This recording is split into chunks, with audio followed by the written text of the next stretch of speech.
entonces, por favor. Adelante. Gracias, Luis, por la presentación y especialmente por la invitación a este seminario, que como Carlos también es segunda vez que asisto a estos seminarios, y mis felicitaciones por la organización y el formato, que espero persista en él con otros temas, y ojalá también lo hiciera en Santiago alguna vez y invitamos a los valdivianos al revés. Bueno, el tema de paradigmas del siglo XX en la arquitectura chilena va a ser en cierto modo un correlato de algunas reflexiones que ustedes han escuchado esta semana, particularmente de la presentación de Carlos Ruiz, este tema de la influencia del neoliberalismo, cómo se manifiesta en la ciudad en estos últimos años. Y me recuerdo esta frase de Octavio Paz, que dice que la arquitectura es el testigo insobornable de la historia, y que en el fondo vamos a ver a través de imágenes cómo ha ido a través de la piedra y el cemento, van quedando marcadas las opciones culturales o las distintas formas de pensamiento de nuestra sociedad. Me voy a referir específicamente a la segunda mitad del siglo XX por un tema de tiempo, poder comprimir, ¿verdad?, gran cantidad de información, y me voy a referir a 6 paradigmas. Como necesariamente voy a tener que comprimir mucha información, ahí está donde ustedes pueden seguir más de esto, donde gran parte de estas reflexiones están escritas, que son estos 3 libros, que están escritos en conjunto con mi socio y amigo Manuel Moreno, quien falleció de cáncer hace 7 años exactamente. Son reflexiones sobre arquitectura y modernidad en Chile, los dos de arriba, y el de abajo, que casi no se lee, se llama Revisión y perspectivas de la arquitectura pública en Chile, que es una reflexión sobre la arquitectura hecha por el Estado, ¿verdad?, desde que empezó, digamos, el MOP a hacerse cargo de esto, hasta el año que fue encargado este estudio, que fue en 1996.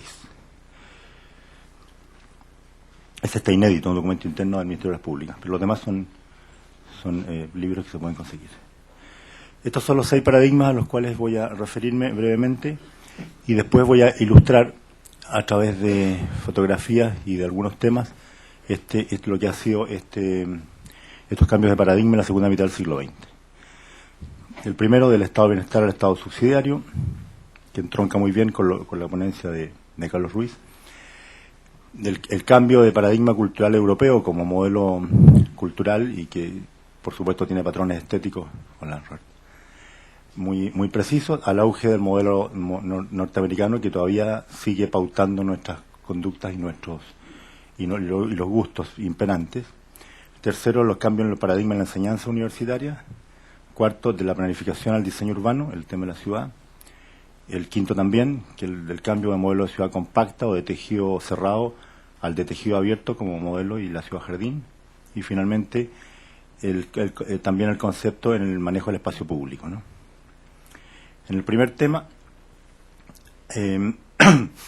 tenemos que el primer gran cambio que se ha gestado durante estos últimos 50 años, o 60, 70 años, es el cambio del concepto del estado de bienestar al estado subsidiario, que el concepto de cómo cambió de un estado que era prácticamente el que decidía las grandes inversiones, las grandes localizaciones, y prácticamente hacía físicamente los grandes proyectos del país, proyectos estratégicos, tanto universidades hasta hoteles. Hoy día nos parece increíble que el Estado participara en actividades que hoy día son netamente privadas, como la hotelería. Eran decisiones fundamentales del Estado, a través de la Corfo y la creación de la ONSA, por ejemplo, como así también, y por cierto, todo lo que era construcción de infraestructura, hospitales, etcétera. Y cómo cambió ese concepto, que fue muy fuerte, vamos a ver después fotografías, hasta los años 60, va siendo reemplazado por un modelo en el cual el Estado va dejando su participación y la va completando con aporte privado. Y digamos, por ejemplo, aquí hay 2 casos: el caso de la Facultad de Derecho de la Universidad de Chile, que fue un edificio emblemático de los años 30, probablemente el edificio más importante de Chile de esas décadas, un edificio emblemático para la universidad también como imagen, que es 100% universidad pública, financiamiento público. El mismo el concurso fue el 34 y se inauguró el 38, el mismo año que Alessandri inaugura el Estadio Nacional, otra obra emblemática, y hoy día uno de los edificios más importantes hechos por el Estado contemporáneo, que es el Centro de Justicia de Santiago, y que tiene, ¿verdad?, una inversión que cambia no solamente la arquitectura, sino que el modelo de gestión. Es un modelo en que solamente el 20% es público y el 80% es privado, y es un centro de justicia que es hecho por una empresa privada, en este caso la española OHL, y es arrendado al Estado. O sea, el Estado no es dueño del edificio, le paga arriendo a una empresa privada que lo hace. O sea, hay un cambio ahí de paradigma fundamental, ¿no es cierto?, con un edificio tan importante como el Centro de Justicia, que son 10 edificios juntos, en que es el modelo de concesiones. Aquí hay otro ejemplo del cambio, ¿verdad?, del paradigma de cultural europeo al modelo estadounidense, y que hasta los años 50, incluso diría un poquito después, el gusto, por así decirlo, imperante, era de origen europeo y muy fuertemente francés, que justamente viene a anteponerse a lo que fue en el siglo XIX la pugna entre el modelo hispánico o neohispánico con los modelos más franceses y de origen sajón, con estilo inglés y estilo francés. Y eso en Chile es muy penetrante, y prácticamente toda la arquitectura de tipo estatal que se hace en los años hasta los años 50 es de estilo, y particularmente en los estilos neoclásicos vinculados al francés, incluso toda la arquitectura residencial. Y de hecho la arquitectura moderna le cuesta mucho abrirse paso frente a esta hegemonía del modelo europeo francés, y las primeras obras modernas son hechas por inmigrantes. Los clientes son inmigrantes europeos que no tienen el perjuicio del estilo francés en la clase dominante, y por lo tanto pueden atreverse a hacer estilos diferentes, pero nadie de la clase alta hubiera atrevido en los años 30, 40 y hasta entrados los 50 a hacerse una casa moderna. Y ahí hay imágenes de lo que es la ciudad actual, ¿verdad?, que se origina, que son modelos de autopistas, etcétera, se origina en los años 50. Perdón, fundamentalmente es este cambio se sitúa bien específicamente, este cambio de paradigma bien específicamente el año 45, con el término de la Segunda Guerra Mundial y el cambio en los equilibrios mundiales, ¿verdad?, de poder, de que Estados Unidos, como líder de ese grupo, ejerce con mayor fuerza su influencia en América Latina, y del cual Chile forma parte, y eso empieza a explicar levemente el cambio de giro de esta gravitación cultural de Europa a Estados Unidos. Otro cambio fundamental dentro de este paradigma es el cambio entre el centro histórico como espacio de representación social al suburbio, que también lo volvemos a hablar después en el tema urbano, pero como el centro que se mantiene como centro,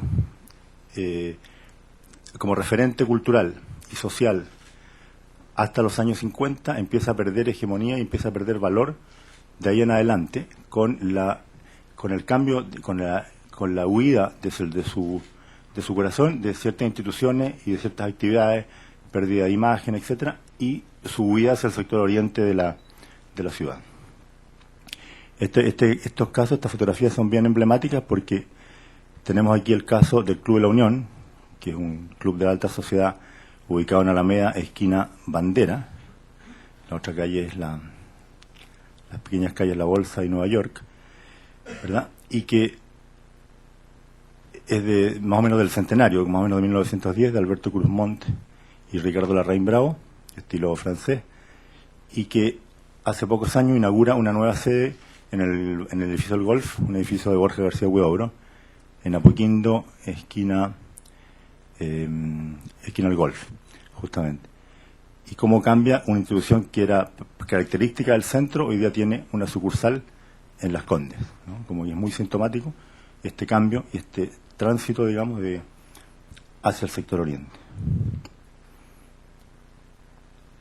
En el tema universitario, que supongo que con Jaime después lo va a desarrollar con más detalle, hay cambios en el paradigma de la enseñanza de la arquitectura muy fuertes también en esta segunda mitad del siglo XX, y que hace primero que se amplíe la cobertura. Me voy a referir más al tema de la arquitectura y urbanismo, de una cobertura muy elitista y muy minoritaria a una mayor cobertura, y también de un cambio en el modo de enseñar la arquitectura en cuanto a ocupación del territorio, de un modelo que esto es hasta los años 80. Hasta los años 80 la enseñanza de la arquitectura está basada en universidades, la Chile y la Católica, y solamente en Santiago y Valparaíso. Pero es increíble que hasta los años 80 no haya ninguna escuela de arquitectura, ni ningún instituto o centro vinculado a la universidad que no esté en el centro del país. Y recién en los años 80 se abre una sede en Concepción. Y a partir de entonces, con la gran cantidad de escuelas privadas y algunas públicas que se abrió a partir de entonces, se abre esta enseñanza de la arquitectura a todo el país, y hoy día hay sedes de arquitectura, escuelas de arquitectura desde Iquique hasta Punta Arenas, ¿verdad? Incluida la Universidad Austral de Valdivia, que está en este grupo de las nuevas universidades que se crea a partir de los años 80. Aquí también hay otra imagen que muestra el paradigma de cómo ha cambiado en el tema de la arquitectura de la hegemonía de las universidades públicas a la explosión de las universidades privadas, que Carlos decía recién que son más de 40. Efectivamente hay más de 40 carreras de arquitectura hoy día en el país, y el cambio también de imagen institucional desde una Universidad de Chile, ¿verdad?, que ocupaba el centro de la ciudad y el corazón de la formación intelectual de este país, a una gran cantidad de universidades, y también su relevancia en cuanto a localización territorial, ¿no es cierto?, que han dejado el centro como lugar exclusivo de formación para expandirse a otros lugares del territorio nacional y de Santiago. Esta es una de las universidades, Adolfo Ibáñez, a que se refería el padre Berríos con la Cota 1000, ¿no?, la Universidad de la Cota 1000. Precisamente esta está en la Cota 1000, en un lugar realmente muy privilegiado territorialmente, pero que habla de esta expansión y de esta, que él mismo llamaba esta burbuja, ¿no?, esta creación de estas burbujas donde la enseñanza universitaria se da en lugares que están geográficamente muy bien implementados, pero que son burbujas desde el punto de vista social, en cuanto a que no se integran con la vida cotidiana del resto de las ciudades. El cuarto paradigma que se ha cambiado en estos 50 años es el cambio del concepto de planificación urbana, que desde un urbanismo que en los primeros años del siglo XX, un urbanismo más bien de tipo pintoresquista, que privilegiaba la composición urbana a los problemas sociales o a los problemas más duros del pensamiento urbano, se llega a un concepto de planificación urbana que tiene un componente social, un componente económico muy fuerte, propio de los años de los años 50 y 60, con un urbanismo que da como ejemplo los planes intercomunales, que son propios de los años 60 y que están dedicados a las grandes ciudades como Santiago, a los conurbanos Santiago, Valparaíso, Viña y Concepción con su conurbano. Esto es un modelo clásico de planificación que da paso poco a poco a varias vertientes del pensamiento urbano, vamos a volver sobre esto después, que tienen que ver con un diseño urbano y la planificación a través de planes sectoriales, y no tanto, y se ha dejado un poco el pensamiento global de la ciudad como pensamiento urbanístico, y se ha actuado en base a elementos sectoriales y puntuales, ¿no?, que algunos se llama diseño urbano, otros diseños sectoriales, pero que ese esquema de planificación centralizada, que a su vez era propio de un Estado muy fuerte, ha dado paso a un pensamiento más heterogéneo, más pluralista, y que también es muy difícil de coordinar a nivel de grandes esquemas urbanos. Otra foto que muestra el cambio de paradigma urbano de estos dos temas, la avenida Bulnes, ¿verdad?, probablemente la obra urbanística más importante de los años 30, este eje que abre el barrio cívico La Moneda hacia el sur de Santiago, que recientemente se ha hecho peatonal y se ha vuelto a integrar con la moneda a partir de la demolición del altar de la patria, que fue una obra del gobierno militar que justamente contradijo todo el espíritu original de esta obra, que era vincular la moneda al Palacio de Constitución al sector sur, y esta obra la limitó esa perspectiva, se ha vuelto a restituir aquello y peatonalizándola. Y por otra parte, el tema de la expansión hacia el sector oriente, con las nuevas tipologías de espacio urbano, donde prima el tejido abierto y donde prima el vehículo sobre el peatón.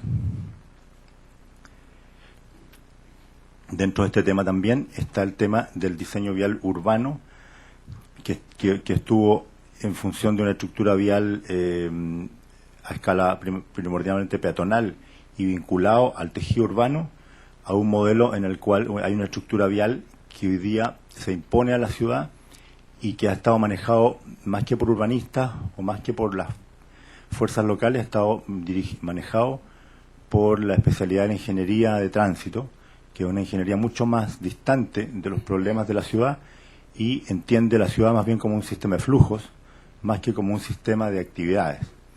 Y por lo tanto ha creado, ¿verdad?, las distorsiones que ha significado, por ejemplo, el problema de Transantiago, aunque no voy a entrar en ese detalle, pues ya sería pasarnos al siglo XXI, pero esa es una de las distorsiones que se provoca a partir de esta concepción de la vialidad, que justamente en los años 60, con los proyectos de autopistas para las grandes ciudades y los problemas de la planificación de las primeras líneas de metro, es donde toma una gran preponderancia la estructura, el pensamiento de la estructura vial en las ciudades como por sobre el espacio público y el espacio urbano peatonal. El otro cambio sustantivo que hemos tenido durante esta segunda mitad es el cambio de modelo, de paradigma de la ciudad compacta, la ciudad en la cual el tejido urbano está constituido por una serie compacta de edificación de una gran densidad, en que el espacio público es preponderante en esto, porque es el vacío que justifica y que articula esta relación entre lo público y lo privado a un espacio donde baja la densidad y donde el jardín y la propiedad privada adquieren una preponderancia fundamental. Es un cambio de paradigma fundamental que empieza a ocurrir en los años 40 en Chile, con el barrio del Golf, en Santiago especialmente, y hoy día prácticamente es el modelo más validado y opuesto al modelo de ciudad compacta o ciudad de origen más europeo. Yo me disculpo de incluir demasiados casos de Santiago en las fotografías, pero porque es la ciudad donde he nacido y me he criado y me he educado. Frente a Valdivia puede parecer un discurso muy capitalino, pero tampoco conozco tanto Valdivia como para incluir casos, ¿no? Hay un caso por ahí que voy a mostrar. En todo caso, lo que quiero es que se quede más bien con los conceptos que con los casos. Y creo que toda esta reflexión es perfectamente válida hacer para Valdivia. Esto del barrio Jardín, por supuesto, que también está aquí como cambio de paradigma. Donde se muestra también este cambio de paradigma es con los cementerios. Curiosamente, los cementerios de la ciudad tradicional, que es un correlato, ¿verdad?, en la ciudad de los muertos y la ciudad de los vivos, es que todos los cementerios tradicionales corresponden al modelo de ciudad europea compacta, con calles, con fachadas, con edificios monumentales, más o menos monumentales, con ejes, ¿verdad? Este es el eje de la Avenida La Paz en el cementerio general, pero que es muy parecido al cementerio católico en cuanto a estructura urbana y en cuanto a imagen, que es en el fondo una alegoría de la muerte. O sea, la muerte se muestra, se celebra, se expone, y frente al modelo norteamericano, ¿verdad?, de cementerio parque, que también está en todo, supongo que aquí también hay cementerio parque, me imagino, porque son prototipos, es que es un cementerio donde la muerte se oculta, ¿verdad? O sea, la muerte aquí no existe, es como un gran parque, un jardín espectacular, este es el parque, recuerdo, como parque espectacular, pero hay un concepto, digamos,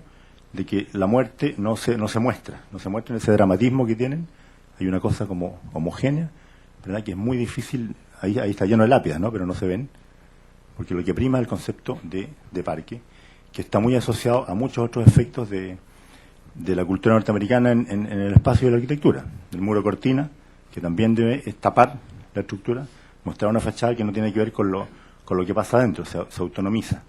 Y aquí también hay una autonomía de la imagen con respecto a su contenido. Y finalmente, la valoración de la calle abierta y pública, del concepto de lo público, a una sobrevaloración del espacio cerrado y privado.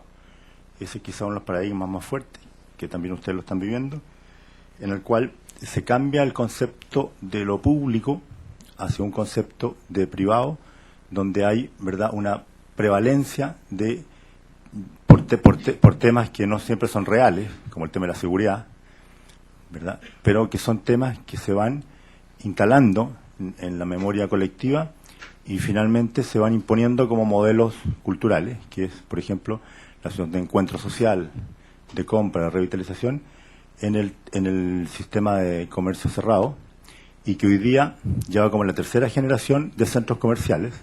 Chile es uno de los países más dinámicos en cuanto a la invención de prototipos de modelos comerciales, y hoy día lleva la tercera generación de estos aparatos, que ya no solamente es la compra lo que mueve al diseño del espacio de estos grandes centros comerciales, sino que es una multiplicidad de usos.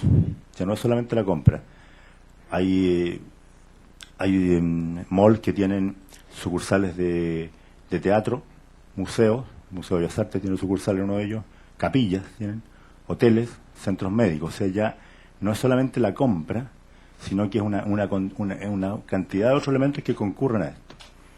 Mi explicación es que el fenómeno del mall es una especie de reproducción a miniatura de la ciudad ideal, en el sentido de que como la ciudad grande haya llegado a la ciudad real, ha tenido un grado de complejidad que la hace casi inmanejable, nuestra sociedad ha creado estas especies de maquetas de la realidad donde se puede controlar todo. Se puede controlar el clima, porque son todos climatizados, entonces da lo mismo que haga calor o que haya lluvia o tormenta, porque el clima es un clima de 22 grados perfecto en el interior, y que mejor si la gente no se entera si es de día o de noche, o si hace frío o hace calor, porque puede comprar y estar en forma segura. Entonces hay una idealización de eso, hay una idealización de los conceptos estéticos, hay una unidad estética, hay una administración centralizada de esto, hay una seguridad garantizada, entre comillas. O sea, todos los elementos que son conflictivos en la ciudad real, aquí están manejados. Y ahora se le están incorporando, como digo, otros usos. Ya hay muchos con hotel, con centros médicos, etcétera, y yo creo que no estamos lejos de tener centros de estos con vivienda también. Con vivienda, por supuesto, sería arrendada, o sea, con departamentos, porque es el único componente que le falta, la vivienda. Ya ha ido incorporando todos estos otros elementos, y creo que es una especie de como de renuncia a la capacidad de entender o de planificar la ciudad real, que ya se ha escapado a las manos, y entonces se constituyen estas especies de reductos de realidad de una pequeña ciudad ideal. Es una reflexión que después se puede seguir respecto al rol de estos. Y ahora voy a pasar imágenes, estas son secuenciales en términos cronológicos, de lo que ha sido fundamentalmente la arquitectura del siglo XX en imágenes, fundamentalmente basado en esta periodización que hicimos con Manuel Moreno desde el año 25, que abarcamos este estudio hasta el 65, y después ya la completé hasta el fin del siglo XX. Estas dos primeras imágenes son para mostrar la transición entre la arquitectura tradicional a la arquitectura moderna, que va a un largo periodo, como digo, desde prácticamente la celebración del centenario, 1910, hasta los años 40, en que se produce una transición. Aquí, por ejemplo, se muestra la ciudad, esto es la plazuela del corregidor Sañartu, en la calle Esmeralda, cerca del río, en el centro de Santiago, que es la ciudad tradicional donde conviven elementos coloniales con elementos de la ciudad tradicional de comienzo del siglo XX. Estas dos casas de ahí son de Costabal y Garáfulich, dos arquitectos muy eclécticos que hicieron obras desde tradicionales a obras modernas, con estilos que predominantemente Art Deco y Art Nouveau, ¿verdad? Y que es la ciudad tradicional que se manifiesta a través de este tejido compacto, de la relación entre plaza, calle y tejido residencial. Esta es una obra pionera, está antes del año 50, pero es una obra moderna que se escapa un poco a esta lectura tradicional, y que es la Escuela de Biología Marina en esta estación de Montemar, en Reñaca, que es de un arquitecto chileno de origen alemán, Enrique Gebhardt, que hizo muy pocas obras, pero muy pioneras, porque se adelantó a su tiempo en cuanto a la concepción de la arquitectura como un espacio moderno de gran fuerza paisajística. Esto está frente al mar, el mar penetra debajo de estas patas de hormigón, tiene este mural de Brito incorporado ahí, en un lugar que es una curva del camino, que es una obra que lamentablemente ahora están interviniendo con muy mal criterio, pero que fue una obra fundamental en este cambio de códigos formales desde la arquitectura tradicional a la arquitectura moderna. Y ya entrando más en detalle, el periodo 2, que estamos ya en el periodo de esta conferencia. Como decía, el 45 marca una inflexión por las reformas de los planes de estudio en la Universidad de Chile Católica, que empieza el 46, por el cambio del escenario político a nivel internacional, que es la Segunda Guerra y todos los cambios políticos, sociales y económicos que ocurren a partir de entonces, hasta el año 65, que hay un periodo donde la arquitectura moderna y todos estos procesos modernizadores de la ciudad viven un periodo de mucha fuerza y de mucho impacto, y culmina el año 65, como vamos a ver con algunos hechos fundamentales. Por ejemplo, una cosa importante en estos años es la vivienda social, que tenía una importancia que hoy ha perdido, no en cuanto a cantidad, sino en cuanto a calidad de la vivienda que se hacía, y en cuanto al rol que tenían los arquitectos en el pensamiento respecto a la vivienda social. Había concursos, había muchos prototipos de vivienda, esto está en Antofagasta, y que hoy se ha perdido. Hoy día ese desarrollo de la vivienda social se realiza más en términos de una preferencia por la cantidad que la calidad, y está manejado más por empresas inmobiliarias o constructoras más que por arquitectos. O sea, no hay una reflexión, sino que hay un prototipo ya creado que es muy eficiente para efectos de repartir la vivienda social como unidades a la familia, y simplemente se llena el territorio con esos modelos. En esos años también son una creación, las EMPART, que son unas asociaciones asociaciones muy fuertes de empresas inmobiliarias, constructoras con caja de previsión, que aseguran una clientela muy fuerte y que dieron como resultado obras muy emblemáticas de la vivienda colectiva. Esta es una de ellas, de Valdés Castillo, Huidobro, Orechán, y la Unidad Nacional Portales en Santiago. Ahí está el plano general. Son 1.500 viviendas, y esto cambia muchos paradigmas urbanos, ¿verdad? Como la separación del peatón, de los vehículos, departamentos dúplex, departamentos de muy alto estándar, para lo que son hoy día los estándares de vivienda de clase media. La integración con el jardín, pero con una arquitectura de muy alta densidad. Estas son fotos originales de cuando se inaugura. El hormigón a la vista, las primeras obras de hormigón a la vista datan justamente de esta década.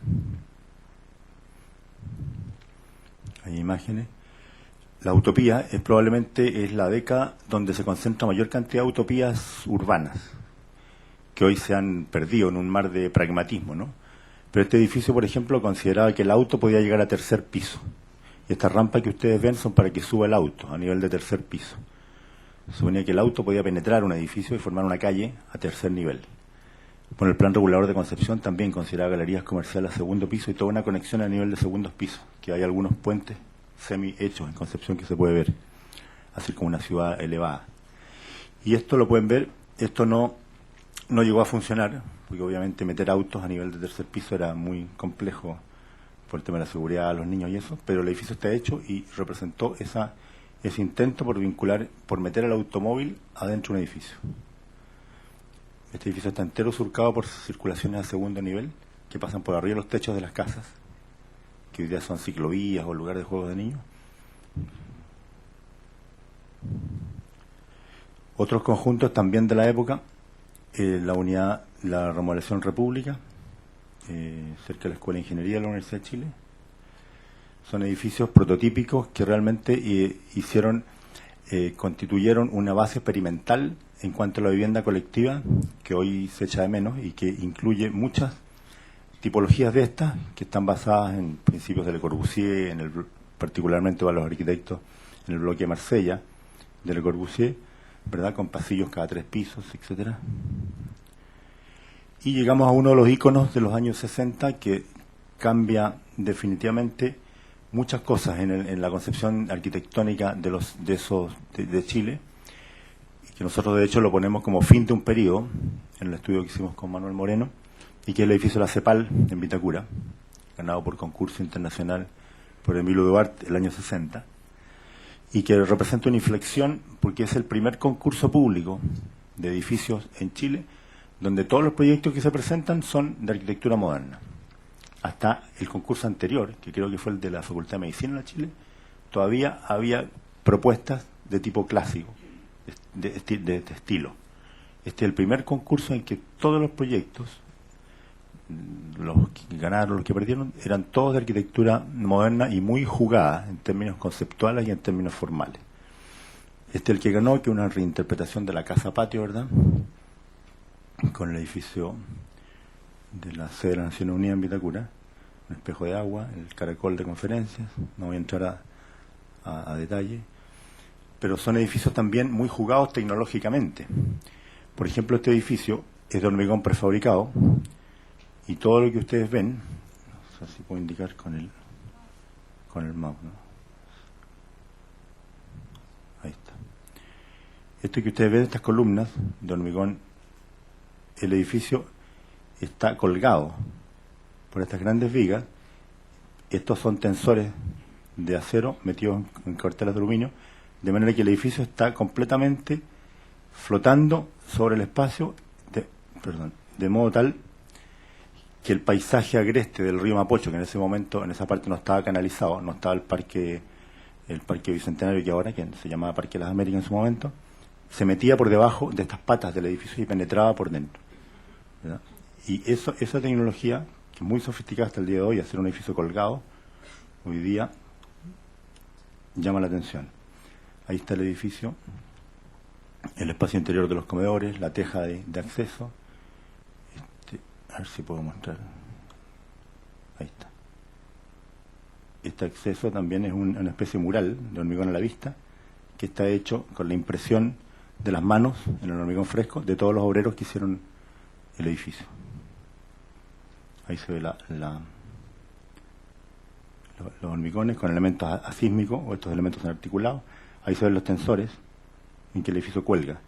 Es una gran planta libre donde fluye el espacio, ahí está, donde fluye el espacio vegetal.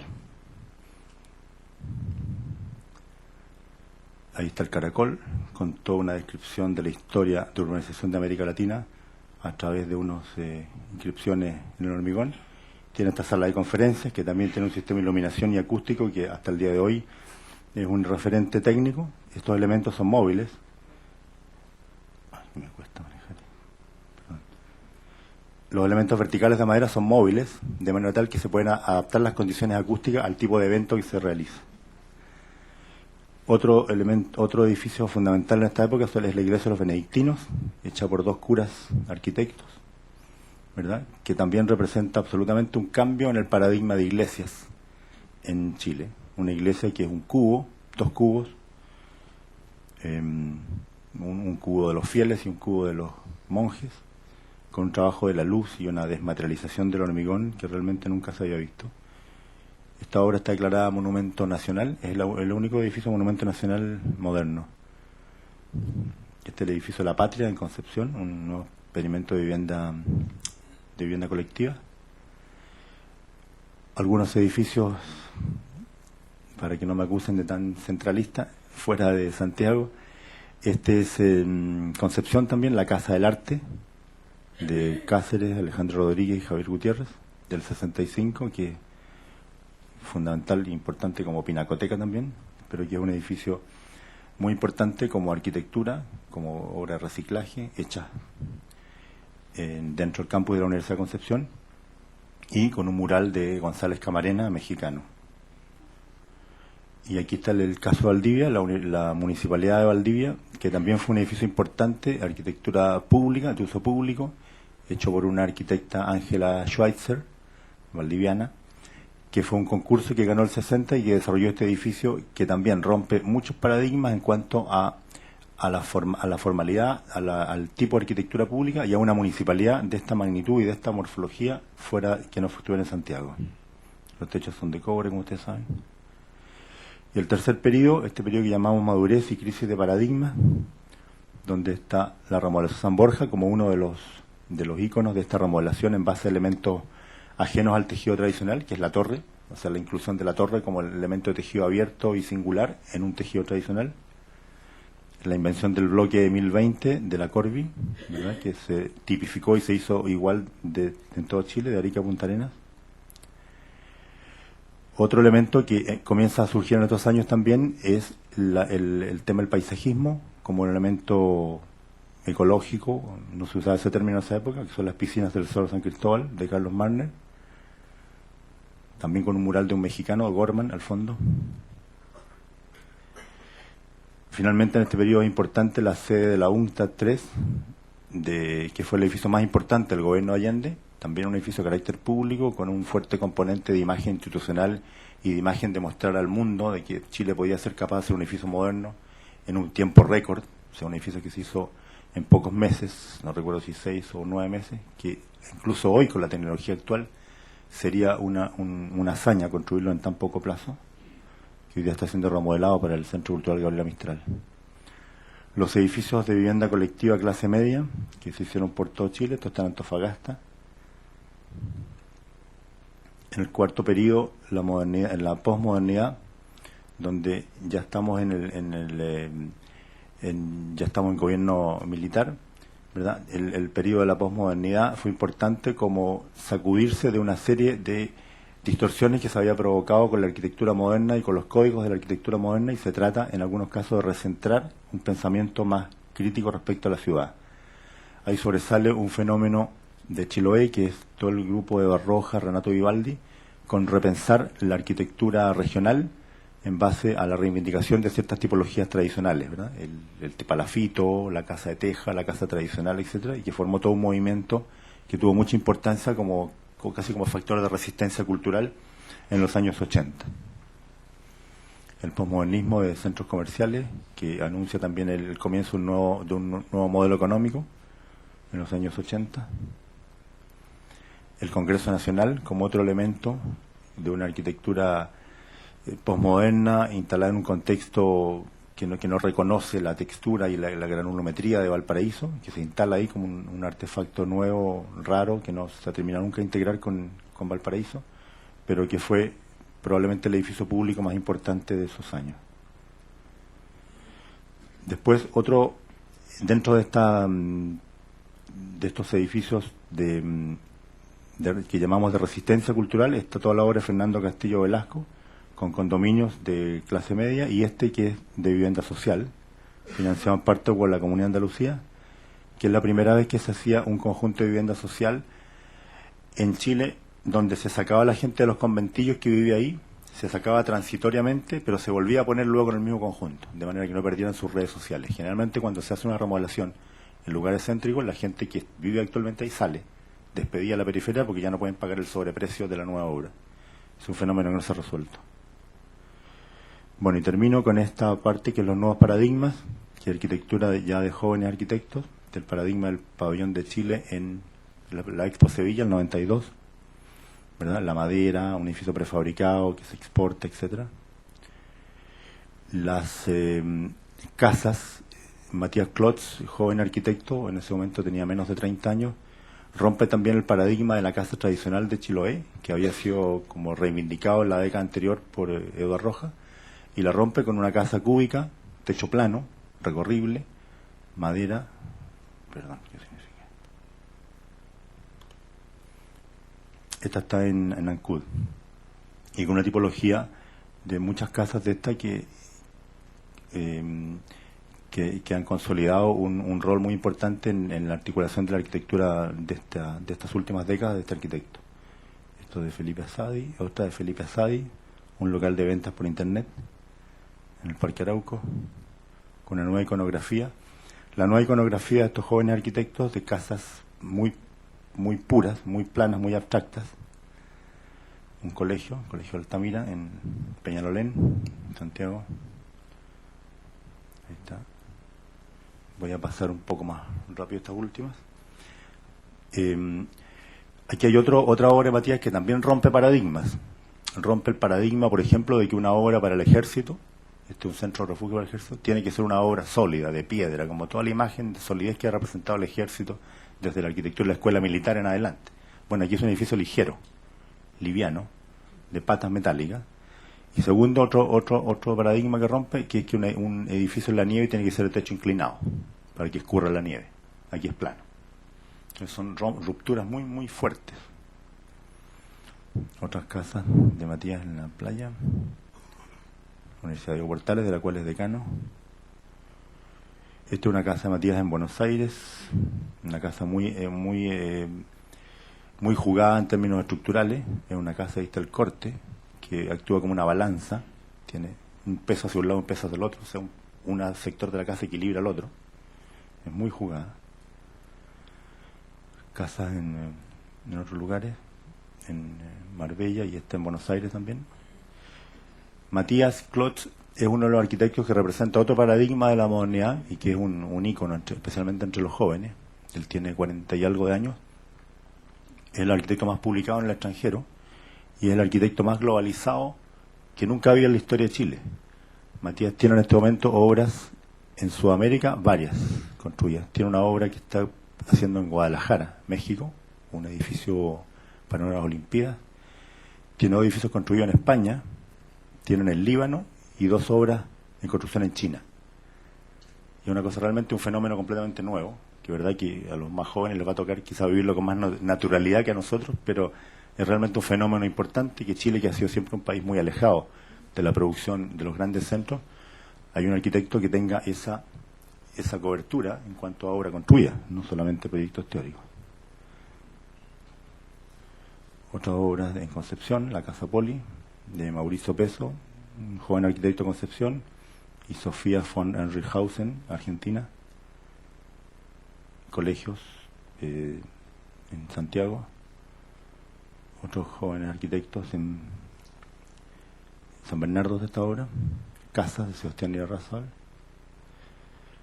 Centro de Justicia, dos edificios públicos en esta nueva modalidad del rol de lo público, que se trata de reinsertar el edificio que ya comentamos, el Centro de Justicia, hecho por un arquitecto chileno, Cristian Bosa, y un argentino, Marcelo Vila, y la Municipalidad de Vitacura de Iglesias Prat.